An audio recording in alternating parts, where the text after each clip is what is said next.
Alright guys, so this is a bit of a different video because I get a fair bit of people and I've watched a lot of videos about, you know, especially things like the MacBook or the Apple platform, and I watched a lot of, you know, YouTubers, because I also watch them, in regards to, you know, buying the, you know, the new MacBook Pro, the M1 Pro or the M1 Max.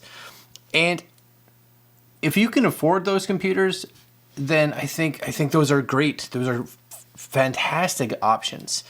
But I think you and I, as possibly video creators or content creators, need to kind of be aware of, you know, maybe need versus want, or, you know, will just the normal MacBook M1 Pro, not M1 Pro chip, but M1 in the MacBook Pro, the 13-inch, which is what I have here, will it do everything that I need it to do? And that's kind of what I wanted to talk a little bit about today. So as you can see, this is my M1 13-inch MacBook Pro that I bought last year. I also have in the house, which is actually my daughter's, the M1 version of the MacBook Air. And performance-wise, between the two of them, like pretty much zero difference. The only real difference that I see or can see is if you're someone that's doing a lot of heavy editing for a long period of time. Because the MacBook Air doesn't have internal fans, it can heat a little bit, and because of that, the processors drop a little bit in performance to just kind of bring their temperatures down, whereas the actual MacBook Pro has cooling, which definitely helps. But that's really for those of us that are doing pretty extensive or heavy lifting in the video editing or photo world, right? So if you look at the M1 Pro chip and the M1 Max chip, and again, if you are doing high-level video editing and you're working with multiple streams of 10-bit 4K footage, and maybe you're shooting off a Red camera and you're doing... I get it. You know what? You probably need it. But the majority of us, and this is sometimes when I'm watching other YouTube like content creators and reviewers, pretty high-end ones, their vision, I believe, on what the majority of us need versus what our budgets are really out of whack in regards to what they find a lot of times is something that you and I, we have to have it. They need to have it, so we need to have it. And is that necessarily even reality? I edit primarily all my stuff, most of the time, except when I'm doing some stuff on my laptop here, on an older iMac. Why? Because I like the bigger screen. It does everything I need it to do. It's pretty maxed out. But do I need the newest and greatest? No. Again, if you possibly are looking at a new machine and can afford it, I always tell people, get what you can afford. Get the best that you can afford, because the hope is it'll actually last longer, right? You'll get an extra year or 2 years on the back end of it, which is always nice. But I wanted you guys in this video to see performance-wise, I want to make sure this is in there. Yeah, performance-wise of how the M1 MacBook Pro works, because one of the things, again, we see in a lot of these YouTube videos is them being like, oh, I went to this because I'm capable of editing this. Well, can you edit it on what is already out there? You can save yourself a couple bucks, probably a fair bit of bucks, because I was actually looking at the M1 Pro and the M1 Max when they came out, and I had only bought this less than a year before, and it just didn't make sense, and really this machine does everything I need it to do.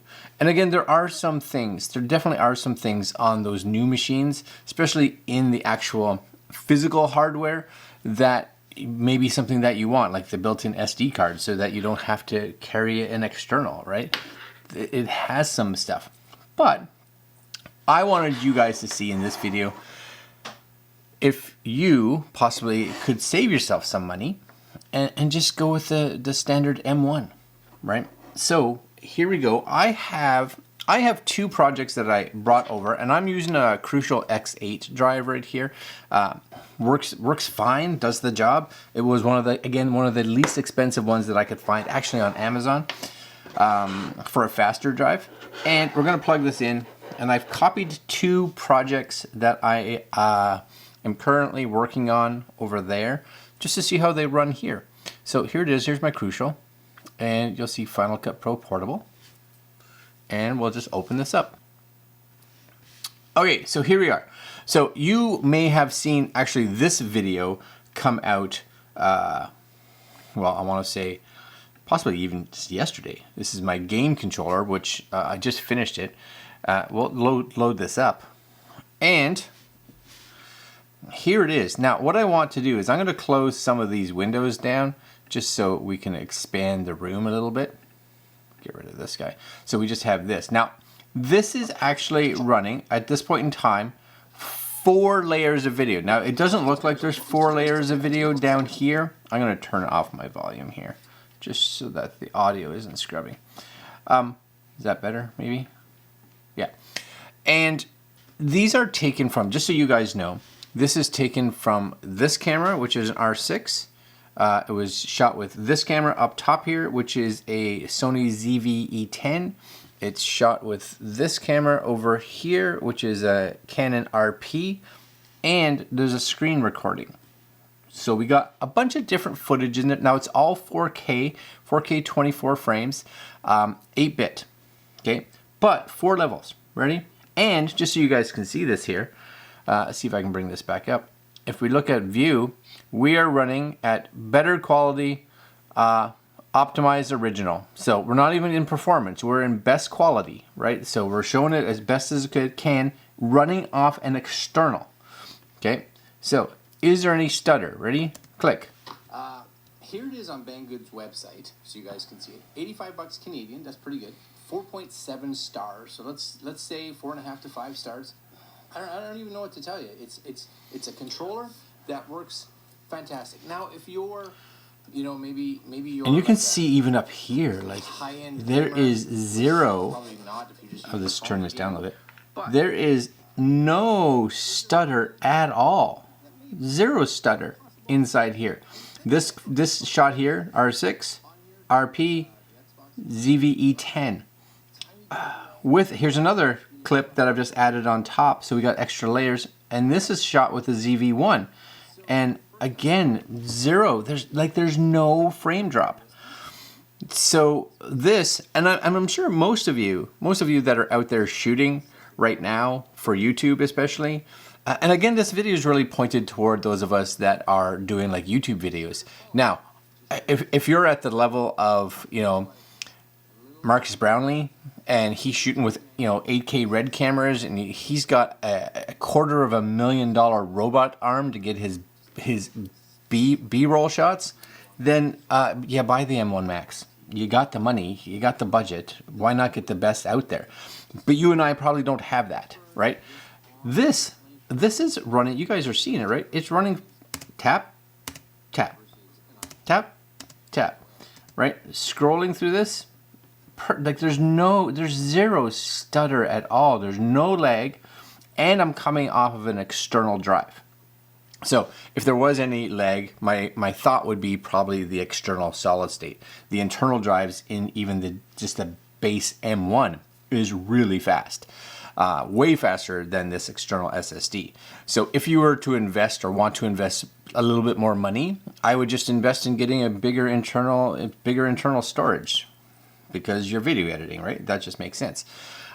Let's try a different one here. Now, just to throw it out there, this one here is a vlog video I did, which is something, again, a lot of you out there would probably look at editing. Here it is. Now, the difference between this and I want to show you, I'll come back to the beginning here. Over here, in this one, we'll close this again, right? This one here, this is actually all 360 footage. So we're going to look on this one. We don't need to have that screen up. There we go. This is all 360 footage. So again, like this runs perfect. I'm going to pause this for a minute and we'll just zoom in a bit here. Again, no lag. Come up here, turn this into 360, and like, it's so smooth. There's no issues with taking this and reframing it and adding keyframes to get that to be where it is. I'm just going to put it back to what it was. I honestly, even when I was looking at it, there just wasn't enough of a performance increase for me, something that would warrant me dropping, like selling this and dropping an additional $1,500 to go into that next level. I wasn't going to see that performance increase that warranted me spending that kind of money. Again, if you are someone that's dealing with high-end stuff, you're dealing with red cameras, or you're dealing with uncompressed footage or raw footage or anything like that, yeah, 100% you're going to want to go to the best that you can afford. But this is still a great unit, and I do still recommend this for probably 80 to 90% of anybody that's looking at a Mac laptop. To save your money, get yourself an external display, get yourself, maybe an external mouse if you want something like that, get yourself some external storage. That money there, in my opinion, is way better invested because, 3-4 years down the road, 2 years, well, however long you take to upgrade, those pieces are going to come with you. They're going to come with you, right? You can now just take this piece out, pop your new laptop in, plug it into all that stuff, and you're good to go. I wanted to make this video because I, like a lot of you, get into that mindset where we see these creators and they got all their new cameras and they got all their new laptops and their computers, and they have a budget that's outside of ours. They have needs, possibly because of the equipment they are using to record with, that are above ours. I still feel I record with fairly high-end equipment for a home studio, but this is fine. This works like a champ. No issues at all. It's a perfectly good machine. So, buy an M1 Max if you got the money, or if you shoot with cameras that are like RAW or 10-bit or anything like that. Other than that, just look at the standard M1. Look at the standard M1. It's a great machine. It is.